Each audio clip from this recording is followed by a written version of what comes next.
Hello bachcho, let's read the question. So question says that if Pauli exclusion principle is not applicable and one orbital has 3 electrons, then the last electron of N2 molecules is present in.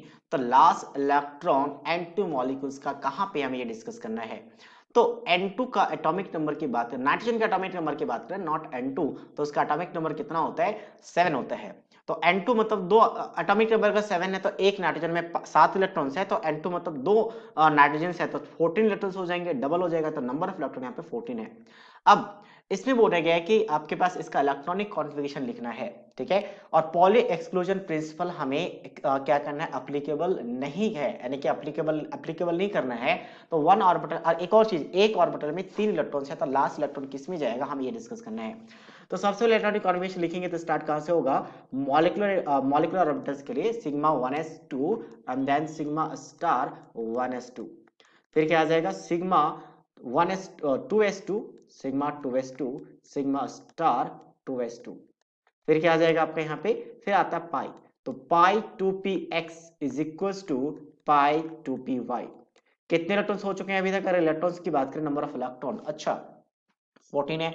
Sorry, कितने electrons हो चुके हैं? 14 है ना। 14 में से 4 यहाँ पे, 4 यहाँ पे, 8 8, तो यहाँ पे 2 10 हो जाएगा, 11 12 हो जाएगा, ठीक है, दो दो इलेक्ट्रॉन्स। और सिग्मा 2pz, अब सिग्मा 2pz में अगर दो इलेक्ट्रॉन्स रखते हैं तो 14 हो जाएगा, बट हमने कहीं पे भी 3 इलेक्ट्रॉन्स नहीं रखे, इसने कहा कि एक ऑर्बिटल में 3 इलेक्ट्रॉन्स होने चाहिए। सो दैट मींस हम यहाँ पे क्या करेंगे?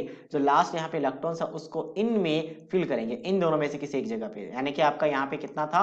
यहाँ पे 2 था, तो 2 की जगह पर 1 कर लेंगे, और यहाँ पे 2 2 था, तो जो एक इलेक्ट्रॉन इसका किसी एक में फिल किया जाएगा, तो यानी कि आप किसी भी एक में या तो इसको 3 2 रख सकते हो या फिर 2 3 रख सकते हो, क्योंकि दोनों की एनर्जी सेम है। तो 2px या 2py।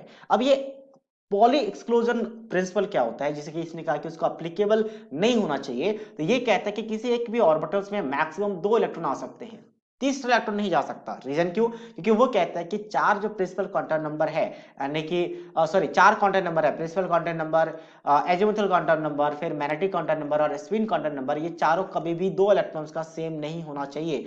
तो किसी भी एक ऑर्बिटल के लिए 3 वाला तो सेम होता है, बट स्पिन वाला डिफरेंट होता है, एक का प्लस हाफ तो दूसरे का माइनस हाफ। मान लो अगर तीसरा इलेक्ट्रॉन आ गया, तो तीसरा जो इलेक्ट्रॉन्स आएगा उसका या तो क्लॉकवाइज ऐसे रखोगे प्लस हाफ में, या तो आप माइनस हाफ में रखोगे, तो 2 इलेक्ट्रॉन्स का तो फिक्स है, सेम आ जाएगा। और इसीलिए पॉली एक्सक्लूसिव यहाँ पे क्या होगा? एप्लीकेबल नहीं होगा 3 इलेक्ट्रॉन्स के लिए, इसलिए किसी भी ऑर्बिटल में मैक्स टू मैक्स 2 इलेक्ट्रॉन जा सकती है। बट अभी कहा कि आप क्या कर सकते हो? एप्लीकेबल नहीं मानना है, मतलब उसको उस रूल को फॉलो नहीं करना है, तो फिर हम 3 इलेक्ट्रॉन्स रख सकते हैं। और इसने कहा भी है कि 3 इलेक्ट्रॉन्स रखने हैं, तो बताओ किस में जाएगा? या तो 2px में या तो 2py में।